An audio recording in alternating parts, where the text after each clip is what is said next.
Cómo Apple Pay hace que comprar sí 3 veces más rápido y seguro. Descubre cómo Apple Pay está transformando las compras en línea y la seguridad de los pagos. Hey everyone, welcome back for another deep dive. Today we're going to be taking a closer look at Apple Pay, Okay. and especially how it's impacting the world of e-commerce. Sounds good. We've got a whole bunch of different sources to pull from for this one. We've got support articles straight from Apple. Right. We've got some interesting tech blogs, and we've even got some insights from a payment platform called Pag Brazil, which is Interesting. based in Brazil. So let's dive in. let's dive in. I think one of the things that really jumps out when you look at the big picture is how many people are actually using Apple Pay. You know, over 500 million users globally. It's not just some small thing. Yeah. This is a huge shift in how people are choosing to pay for things. And it's a signal for businesses. You know, if you're not keeping up with these changes in consumer behavior, Right, you yeah. might get left behind. Yeah, and it's not even just about convenience anymore, right? Like it's really becoming a whole new way of thinking about commerce. I was reading one article that said something like 87% of shoppers in Brazil use their smartphones for online purchases. Wow. Yeah. So you've got this massive market that's already leaning towards these mobile-first experiences. And that's just one country. Yeah, and you have to wonder what's driving that preference in Brazil. Is it, you know, a lack of trust in the traditional online payment methods? Is it the mobile banking apps that are really popular there? There's a deeper story there. Yeah, there's a whole cultural context there Exactly. we're not even getting into. Okay, so we've got this huge user base, and everyone's on their phones, but how does Apple Pay actually work? I know it uses NFC or something like that. Right, NFC. Near field communication. Basically, it lets your phone talk to the payment terminal without any wires. Right. But the real key to Apple Pay is the security. Yeah. They use something called tokenization. Ah, yes. Tokenization, that's where it gets really interesting. It's like a secret code system Right. that protects your card details. So instead of like sending your actual credit card number across the network, Exactly. it's using It creates this unique one-time use token Okay. for each transaction. So it's like giving the store a temporary code to access your account for that one specific purchase. But even if someone intercepts that token, Right, it's useless. it can't be used for anything else. Exactly. It's like a disposable password. That's really clever. But tokenization isn't the only security feature. Right. Right. There's also this thing I keep seeing called the secure element. Yes. That's another layer of protection. Okay. It's a special chip inside your device Uh-huh. that's dedicated to keeping your payment info safe. Like a vault. So even if someone steals your phone, they can't Right. They can't get to your payment details. get to that information. Nope. And of course, on top of that, you've got the biometric authentication like Face ID or Touch ID. Exactly. Multiple layers of security all working together. That's probably why Apple Pay meets the PCI DSS standards. Right. PCI, DSS, Payment Card Industry Data Security Standard. Right. It's a whole set of rules that businesses have to follow when they Yeah. handle card payments, all about protecting sensitive info Right. and minimizing fraud. So Apple takes security very seriously, Very seriously. which is good for everyone involved. For sure. But I'm guessing there's more to the appeal of Apple Pay than just the security aspect. Oh, absolutely. Yeah. I mean, for consumers, think about it. The speed and convenience are huge. Right. No more digging around for your wallet. Yeah. No more typing in card numbers. Yeah. Just tap or glance and you're done. Right. Plus, you have that extra peace of mind knowing that Apple doesn't actually store your card information. And for businesses, faster checkouts probably mean happier customers and more sales. Absolutely. A smooth checkout experience can make all the difference. Fewer abandoned carts, too, Right. and less fraud and chargebacks thanks to the security. I was reading a quote from Ralph Germer, the CEO of Pag Brazil. He called Apple Pay a win-win situation for both sides. That win-win idea really resonated with me too. Yeah. It's not just about benefiting one side of the transaction. Right. Did you find any examples in your research of like how impactful Apple Pay can be for businesses? Like real world examples. Oh, yeah, for sure. There was this one article about a company called Bold Snacks. Okay. And after they started accepting Apple Pay on their website, Yeah. their conversions went way up, Wow. like a game changer. So even smaller businesses are seeing a real difference. Definitely. And it's not just online. There was a case study about this big retail chain that saw a big increase in in-store sales after they started using Apple Pay. Yeah, because people don't like to wait in lines. Exactly. Especially during those busy times. And then there was another example about a small boutique Okay. that started accepting Apple Pay, and they were able to reach a much wider audience, Oh, wow. including international customers. So it's sort of leveling the playing field in a way, Yeah, I think so. giving smaller companies a chance to compete. What about restaurants? Did you see anything about restaurants using Apple Pay? Oh, yeah. Restaurants are using it to speed up table turnover times. Wow. People pay quicker and move on, so the restaurant can serve more customers. It's amazing how these small changes Yeah, can impact a business. absolutely. So let's say business owners listening to this and they're thinking, okay, I need to get Apple Pay. What would be like the first steps they would need to take? Well, if they have a physical store, they need to make sure their POS terminals are NFC enabled. Right, so they can talk to people's phones. Exactly. And for online businesses, they need to integrate Apple Pay into their checkout. And there are platforms like Shopify and Stripe Right. that make that pretty easy. Yeah. They handle the technical stuff. So it sounds like there are a lot of options for businesses, Definitely. no matter what size or type. It's not one size fits all anymore. And then you've got platforms like Pag Brazil that are specific to certain regions. Right. They're the only ones approved by Apple for Apple Pay in Brazil, I think. Yeah, that's right. They offer all sorts of services too, including multi-acquirer technology. Multi-acquirer technology, what is that?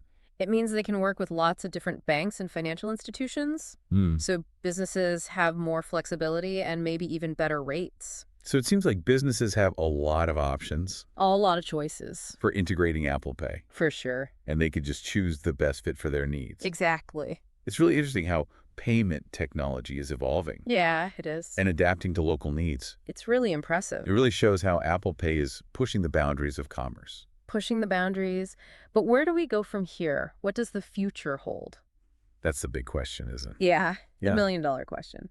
Yeah, the sources we looked at definitely seem to think that mobile payments are just going to keep growing. Right. Smartphones are becoming such a central part of our lives. Yeah. So it makes sense that our wallets would go digital too. Yeah, totally. I already use my phone for like everything. Right. Boarding passes, tickets, loyalty cards. The only thing I don't use it for yet is paying for my coffee in the morning. Oh, But, I mean, I'm sure even that's not too far off. you're probably right. Pretty soon, we might not even need physical wallets at all. Yeah, imagine that. Just tap your phone to get into a movie or buy your groceries, Right. even show your ID. That sounds pretty convenient. It does. But I also can't help but wonder, what about people who don't have smartphones? Or people who just prefer to use cash? That's a good point. Would they be left behind in a cashless society? Yeah, that's a crucial point. When we talk about a cashless society, we have to think about accessibility and inclusion. Right. We don't want to leave anyone behind. Exactly. We need to make sure these advancements are benefiting everyone. Absolutely. It's not just about the technology itself. Right. It's about how we use it and who it's serving. And speaking of, potential downsides, what about security? As more of our financial lives become digital, it seems like there's even more at stake. Definitely. Security is so important, and the threats are constantly changing. Right. As Apple Pay and other mobile payments get more sophisticated, Yeah. the people trying to break them are getting more sophisticated too. It makes you wonder what the next big security challenge will be. I know, right? One of the articles mentioned AI Oh, yeah. and quantum computing, Wow. and how those could be used to either really improve security or to create new ways to hack things. It's like a constant arms race. Totally. But let's switch gears for a second and talk about opportunities. What are some exciting things you think we might see in the mobile payment space in the future? Okay, well, some of the articles talked about Apple Pay becoming more than just a way to pay, like a platform to manage your entire financial life. Wow. So think like budgeting tools. Yep. Personalized offers based on your spending habits. Right. Maybe even investment options. Wow. So like a personal financial assistant? Right in your pocket. Yeah. Makes you wonder what's going to happen to banks then. I know, right? Will they adapt and work with these platforms, or will they become obsolete? It's changing so fast. It really is. I feel like we're at a turning point. Yeah, it's kind of exciting, Yeah. but also a little bit scary. It's understandable to feel that way. Change can be a little unsettling. Right. Especially when it comes to money.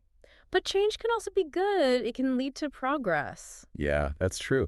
One thing that really stuck out to me in the research was the potential impact of mobile payments on global commerce. It seems like it could be a game changer for developing countries. Yeah, especially in places where traditional banking isn't really accessible. Right, because mobile payments could help bring more people into the global economy. Exactly. Even without a bank account. It's amazing how technology can be used not just for convenience, Yeah, but also for social good. definitely. Leveling the playing field. But of course, with any powerful tool, there are ethical considerations. Right. Like, what about data privacy? Exactly. As we use mobile payments more, we're giving these platforms more information about our lives. Our spending habits, Mhm. our locations. Uh-huh. So we need to make sure that data is protected. Yeah, and there's also the potential for algorithmic bias. Oh, Like, if these platforms start using algorithms to make decisions about loans or credit, we need to make sure those algorithms are fair. absolutely. We don't want to perpetuate inequalities. Right. It's about making sure that technology is serving humanity That's a good way to put it. and not the other way around. Exactly. Did the sources mention anything about the role of governments and regulators in all of this? Yeah, they did. It sounds like there's a growing awareness that regulations need to adapt Right. to keep up with this rapidly changing landscape. It's a tough balance, though, right? Yeah. Between promoting innovation and protecting consumers. It's about finding that sweet spot where we can encourage progress, but also make sure it's done responsibly. Did the sources talk at all about the role of, like, big players like Apple and the potential for new players to emerge? They touched on it a little, but they didn't go into too much detail. Right. It'll be interesting to see what happens. Will we see more partnerships and collaborations? Yeah. Or will it be a fight for dominance? And how will consumer preferences evolve? Right. Will people choose convenience and familiarity? Yeah. Or will they look for platforms that give them more control over their data and privacy? So many questions. This is such a fascinating topic It really is. because it's not just about technology. Right? It's about how technology interacts with human behavior and economics Yeah. and with societal norms. And with how we think about what it means to live in a digital world. Exactly. It's about the convergence of technology and humanity. Well said. And the choices we make will shape the future. Our choices as individuals, as businesses, as a society. And I think it's time now to bring our listeners into this conversation. So we've talked a lot about Apple Pay, how it works and what it could mean for the future. The big picture. But let's bring it back down to earth for a second. Okay. What does all this mean for you, the listener? Right. As you're going about your day, making purchases, interacting with businesses, what role does Apple Pay play in your life? Or could it play? Yeah, or could it play? Have you embraced mobile payments? Or are you still a little hesitant? Yeah. Are there any concerns you have? Yeah, what are your biggest concerns or excitements Right. when it comes to this technology? We've talked about the convenience and the security, but what really resonates with you? Do you see mobile payments as like a step toward a more equitable financial system? Interesting. Or are you worried about the potential downsides? Yeah. We really want to hear your thoughts. Yeah. So head over to our social media channels and let us know. Yeah. Join the conversation. Because the future of commerce isn't something that's just happening to us. Right. It's something that we're all shaping together. One transaction at a time. Yeah, one tap at a time. It's a really dynamic space. It is. Okay. And it reminds us that technology is only as powerful as we make it. As the intentions behind it. So as you go about your day, think about the choices you're making, the businesses you support, the ways you interact with money. Every little interaction adds up. Yeah, because in a way, every tap, every swipe, every transaction is a vote for the kind of future you want to see. And who knows, maybe you'll be the one to invent the next big thing. Yeah, maybe you'll be the one to revolutionize commerce. That's a great thought. Thanks for joining us on this deep dive into the world of Apple Pay. It was fun. It was really interesting. Yeah. We'll catch you next time for another deep dive Sounds good. into another fascinating topic that's shaping the world around us. See you then. Until then, keep exploring, keep questioning, and keep those digital wallets handy.